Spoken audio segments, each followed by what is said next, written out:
Welcome to my studio. My name is Samantha Williams-Chapelsky and I'm an artist from Edmonton, Alberta, Canada.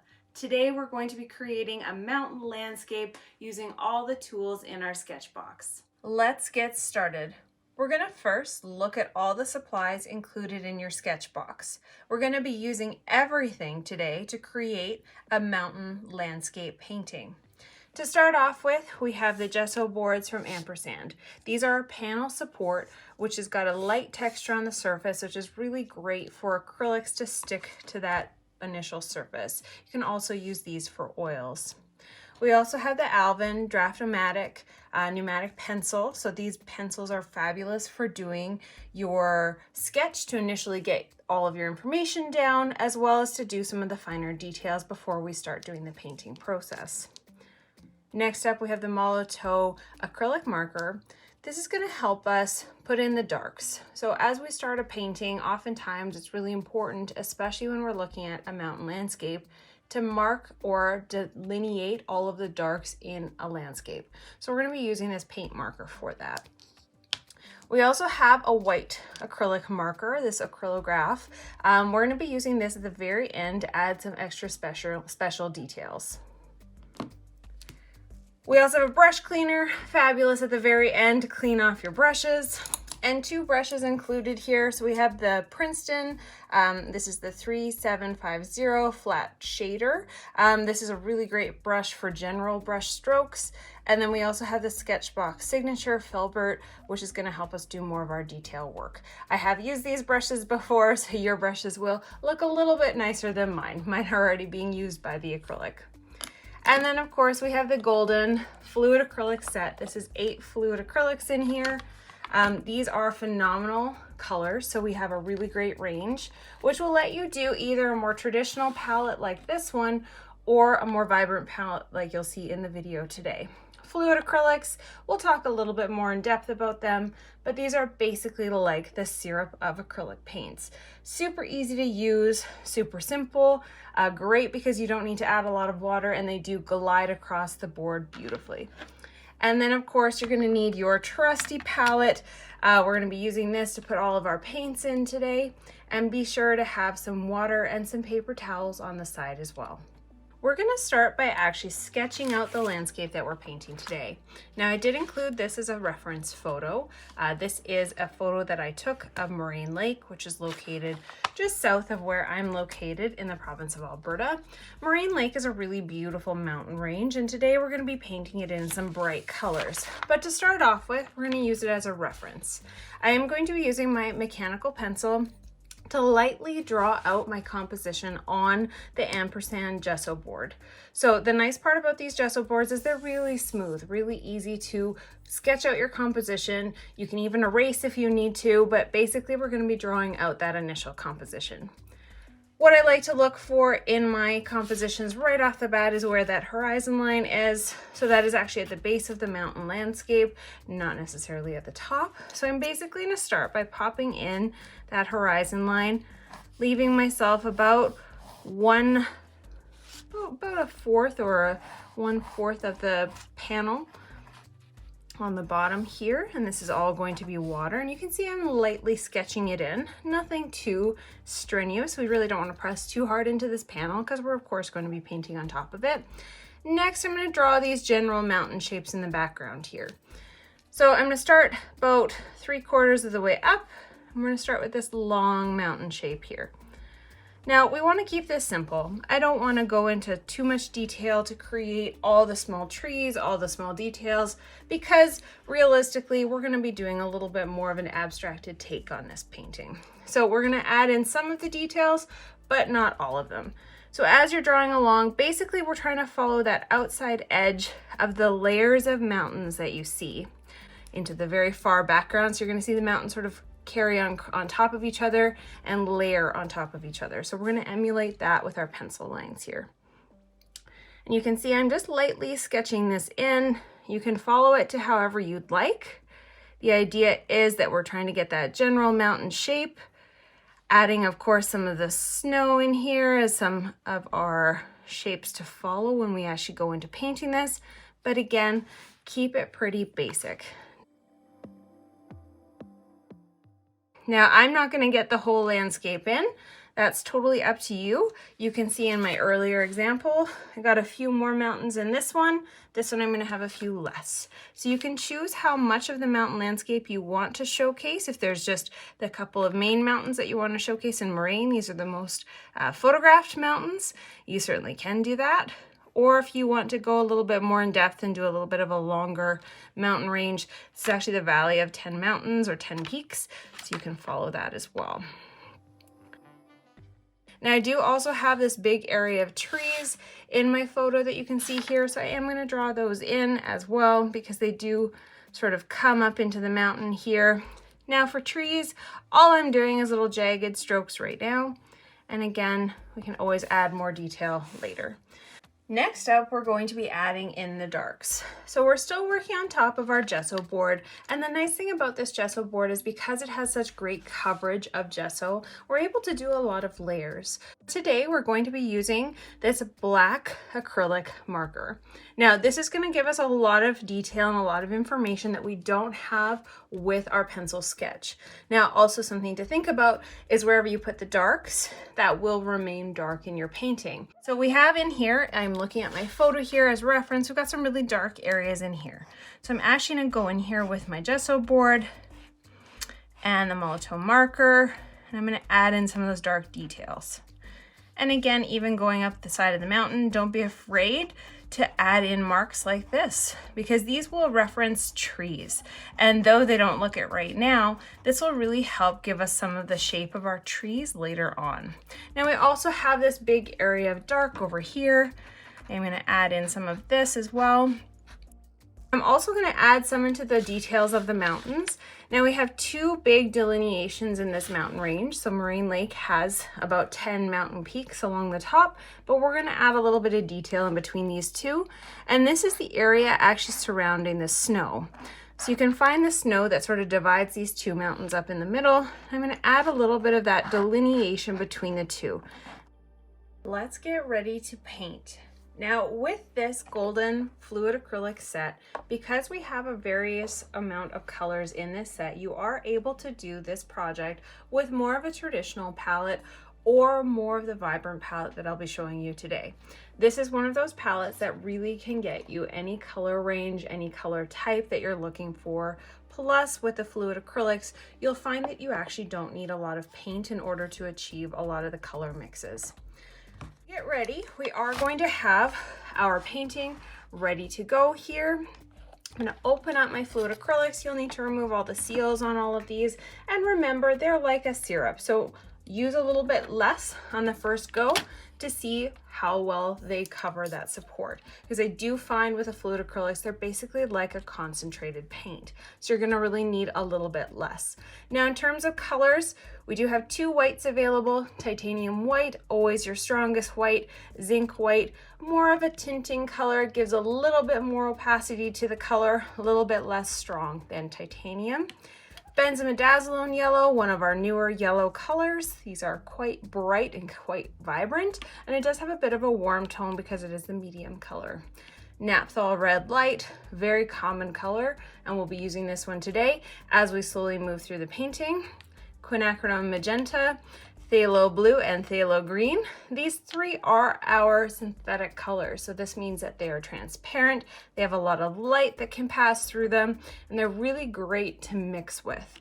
And then more of a traditional nod, we have the yellow ochre. This is really great for adding to Phthalo Green to give a nice bright, vibrant green. So I have my palette ready and my brushes. Remember that with your fluid acrylics, you don't necessarily need to add water to them. They will smooth really nicely over top of the ampersand panel. And oftentimes adding water will make them a little bit too liquidy. So I would say try without water first to get you going. With a painting like this, I do work from the very far background to the foreground. So we basically go through the landscape as if we were looking at it. So I'm actually going to start with the sky. So I'm going to take some of my Phthalo Blue. We're going to pop it in a palette here. Again, you won't need a lot. And I am going to add a little bit of my titanium white. And again, syrup of acrylics. So we're basically looking at a really beautiful syrup consistency. I'm going to take my Princeton flat shader brush. We are going to mix these together. And again, you can see how vibrant that color is. Definitely recommend mixing these on some sort of acrylic or plastic palette. A well palette like this works really well, just so you don't lose any of the acrylic themselves. So we're basically going to block this in. Now we do have some clouds in here, so I am going to block in more of the blue. And again, I'm still referencing the photo that I have where I see all that blue is in the far background here. And I'm actually going to take it right up to the edge of the mountains here as well, just to get that blue all covered up. And again, I'm not too worried about brush strokes. The idea of this painting right off the bat is more simply to get an overall coverage of color. All right, so we've got our beautiful blue, and now I'm going to do the clouds. Now clouds, though they look white in the photo, they aren't white. They're actually just a shade of blue. So what we're going to do is our brush still has some of that blue on it.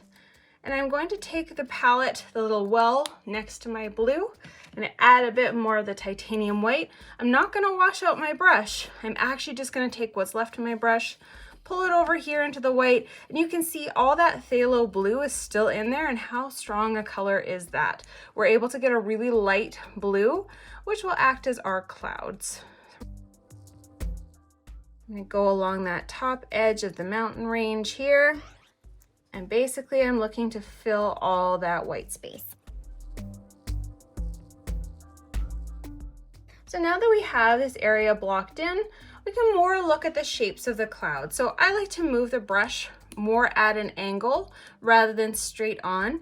And as I move the brush at an angle, I'm almost creating a circle pattern to create a little bit of a softer edge for my clouds. Because this is a shader brush, we do have a bit more of an angle to it. So we want to be able to make a little bit of a softer look for the clouds themselves. So it doesn't need to be the kid-like swirls, but we want to make it a little softer. So you can see here as I'm working, we have more of a softer edge happening to those clouds. And again, don't be afraid to go back in, add a little bit more white if you'd like. Because we're mixing wet into wet here, we're of course getting a really nice blend between the dark and the light. And of course the clouds aren't our main focus, but we still want them to feel finished. We are going to start with that original blue again, so that would be my phthalo blue. And I'm going to start with a new well here. And again, I'm not squeezing out much. You can see I still have quite a bit left over from my sky, so I might use that a little bit later on. And I'm going to add Quinacridone Magenta to the well next to me. So again, we have two colors here that we're starting, and we're going to start going into the mountains in the background here.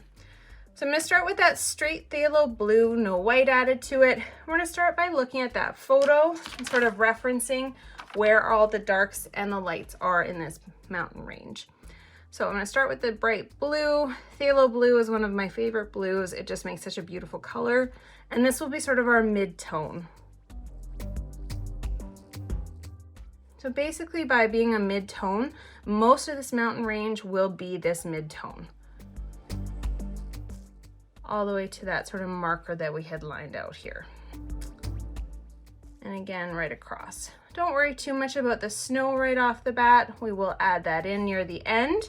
I find the snow is oftentimes one of the harder things to add, so we're going to add that in at the very end. And again, my next mountain range right next to it is also going to be a fairly similar shade. And now we do have another mountain range going back here. And what we're actually going to do is just pull a teeny bit of that lighter blue. Now we don't want it to match the clouds. We want it to still be a little darker, but we need it to be a little bit lighter than what's next to it. So that's the trick. We're kind of going in tonal shades. We're trying to create a variation between the darkest and the lightest areas of the painting, but define them by where they're sitting.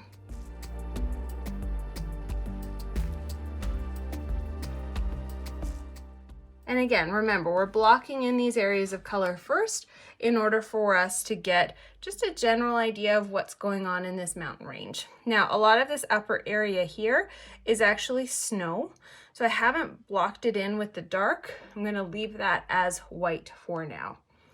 Now you can see that with all of this color, we have a lot more detail in this mountain range. And that's where we're gonna start using a bit of that Quinacridone Magenta. So I'm not gonna wash out my brush. I'm actually gonna leave it with that blue on it. I'm gonna add a little bit of that Quinacridone Magenta to my blue. Now, by adding a little bit, I get a really beautiful purple. So I'm gonna slowly add in some of these marks that define this mountain landscape.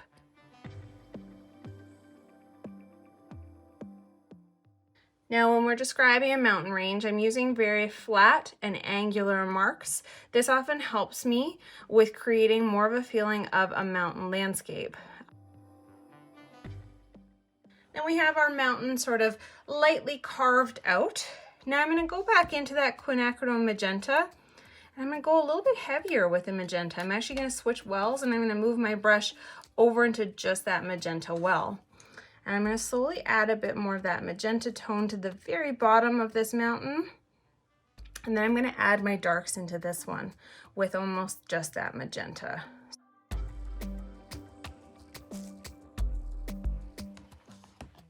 Now we have this darker purple, so we're going to make a little bit of a lighter color. I'm going to wash off my brush. We're going to go to our magenta color here. And we're actually going to add some of the Phthalo Red light right into this well. You have a little bit of blue in there, that's absolutely fine. We're gonna mix these two together and you can see what a beautiful color we end up with. Just like a bright sort of creamy red because of that naphthol that we've added in. We're gonna use this to describe the other mountains in this range here.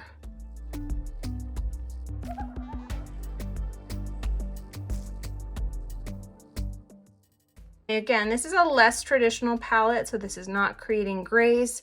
If you wanted to create more of a gray tone or a gray palette, you actually can mix your primaries together. So that means your red, your yellow, and your blue. Now we're going to move on to the next area of our mountain landscape, and this one we're going to be creating more of an orange tone. So make sure that you have a clean brush. We're still using our flat shader here. We're gonna go and take our Phthalo Red light, add a few drops to a next well palette. And again, this is really helpful to have the well palette in order to keep your colors clean. And I'm going to be actually adding some of my Dazzling Yellow. This is the medium shade, as well as my yellow ochre. So by adding in these two yellows, I should get a really nice orange tone. Now make sure your brush is clean because of course if we had any of that remaining blue, it will end up sort of muddying our colors. We really want this to be a nice light orange, which that is perfect. So we're gonna go back in here and our next layer will be this light orange.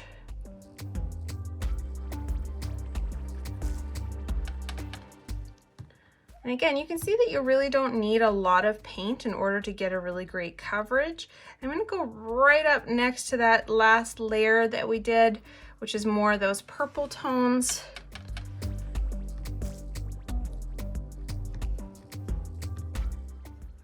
And don't worry too much about your brush strokes. Again, we're going to be refining this as well. Now, as you go across, if your paint isn't quite dry yet, you will reactivate some of that black marker. That's absolutely fine as well. So we have that nice bright orange here. We're gonna let this dry and then we'll continue on. So give your painting a few minutes to dry. Basically want all that shine to go away and then we'll continue on. Now that our painting is a little bit drier, we're gonna add in a little bit of a brighter tone. So I'm still going to be using my flat shader brush from Princeton. And I'm going to be using the next well in the palette. I'm going to be adding some of the Dazzling Yellow, fluid acrylic, as well as the yellow ochre. And I find this just gives a really nice color to mix these two together. And again, it gives a little bit more opacity by mixing in that yellow ochre, which is a very opaque pigment. So I'm going to go along the base of our last mountain range. We're going to give it a little bit more of that brighter tone. And don't worry, we'll add in lots of green as well.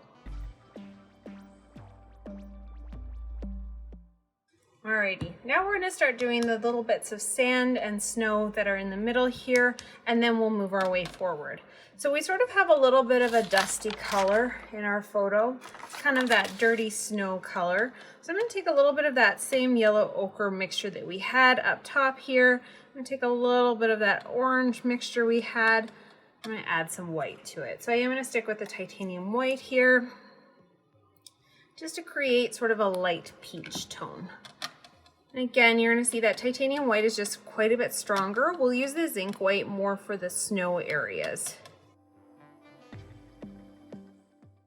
Now let's get this water and the green trees in. So this is where our phthalo green is going to come out. Phthalo green, very strong color. You'll need very little of it, and make sure that you're putting it in a separate palette all by itself because it is a very strong color. And I am going to mix it with that yellow ochre as well. Same brush, basically I'm mixing these two together, and it's giving me this really rich, beautiful green. If you find your green is a little bit too light, you can always add in more blue. So I'm going to slowly start adding in this gorgeous green right to those trees that we had originally drawn in with that black marker. That way, if you leave some of the black showing through, it just gives a little bit more dark and drama to the piece. Now we're going to take that same color and I'm going to actually lighten it up with a bit more of that yellow mixture, just so we can start adding some of the green over here. So we've got that nice little bit of green popping. Feel free to add a little bit extra if you want to sort of define the trees, plus that contrast of the green and the red makes for a really interesting little pop of color. So we've got a bit of this peach left, and I'm going to actually use it to build up my base turquoise color. So I've got some phthalo blue, some phthalo green. We're going to mix these two together and see what we end up with. I still want to hit that beautiful turquoise tone, and oftentimes adding just a touch of red or yellow helps build that color up. And you can see instantly that would be that moraine lake color, which I absolutely love. So we're going to start by just generally filling in that big area of space.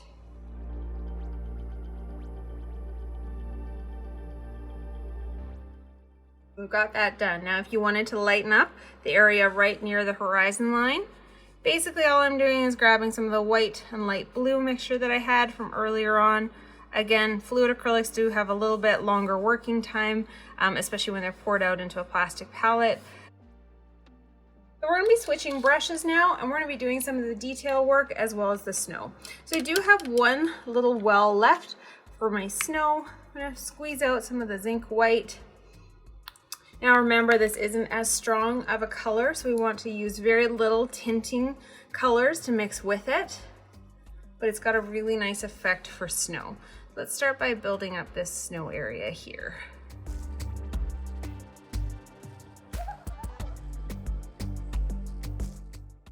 And of course, we don't want every single snow line to go one direction. We want to change it up a little bit and add some lines going the opposite way. I am using the SketchBox Signature Filbert, so this is a little bit more of a detail brush rather than our flat, just so that we can get a little bit more of the smaller shapes. So we have our lighter snow done. We can always add some more details in with our white marker near the end. We're going to do some more of the details in the overall picture. So we do have a lot of our colors still mixed, and we're going to start by going back into our blue mountain range here. I'm going to mix up that same color that we had. We're going to add a little bit more detail here.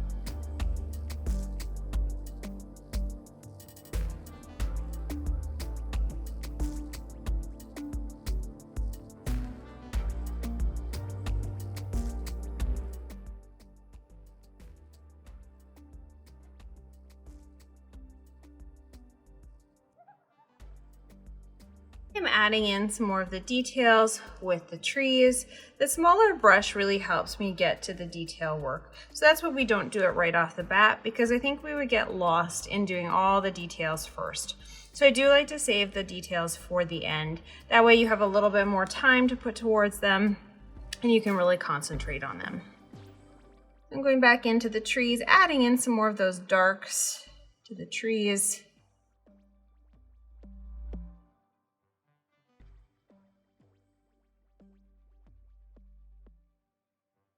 And now we're gonna let this piece dry, and we'll come back in with that white marker to do some finishing touches.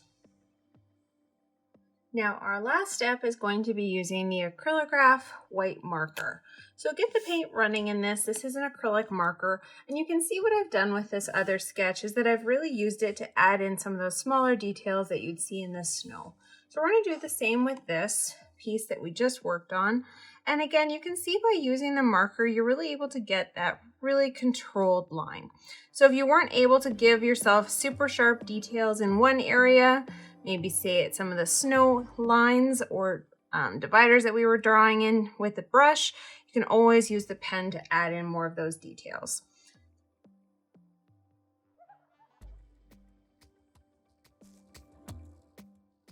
And also one of my favorite things this marker is good for is once you're done and you're ready to go and you're finished with your painting, this is a fabulous tool to sign your paintings with. Thank you so much for joining me today. Again, my name is Samantha Williams-Chapelsky, and I hope you enjoyed your lesson on using your SketchBox materials to create an acrylic mountain landscape.